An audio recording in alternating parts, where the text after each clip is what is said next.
La Revue du Vin de France est le premier magazine en Europe pour la dégustation des vins.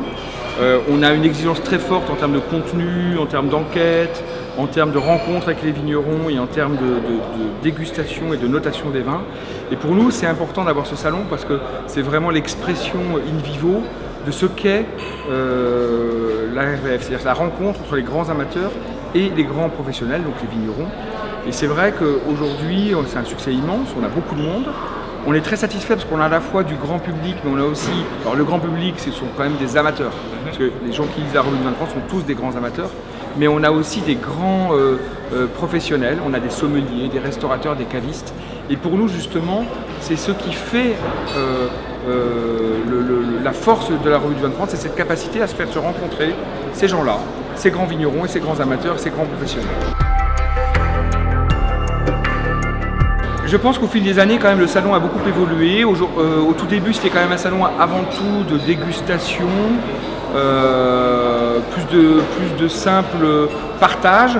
Aujourd'hui, on a une demande de la part des vignerons, mais une demande aussi de la part des consommateurs de pouvoir aller au-delà de l'échange et pouvoir aussi échanger et acheter éventuellement des vins.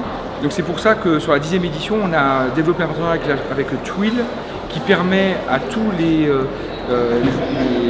visiteurs de pouvoir acheter du vin sur place. Et je pense que ça répond vraiment à un nouveau besoin pour les vignerons aujourd'hui. Faire un salon, c'est aussi être capable, bien sûr, de présenter leurs vins, mais aussi être capable de les vendre.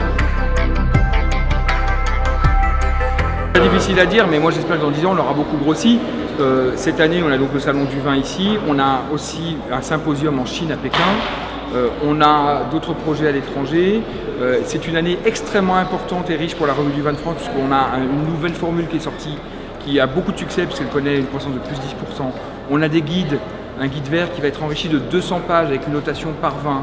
On lance ce qu'on appelle les Master Pro, qui sont des rencontres professionnelles, qui vont se passer au Parc Hayat, avec des thématiques et des rencontres entre, donc cette fois-ci, 25 à 30 vignerons et des professionnels. Voilà, nous avons beaucoup de projets, on a le salon qui a aussi beaucoup évolué cette année, donc on va continuer cette lancée. On va être de plus en plus dans l'approche B2B, c'est-à-dire vraiment aider les vignerons à mieux commercialiser, mieux faire connaître leur vin, et puis aider les grands amateurs à mieux connaître ces vignerons.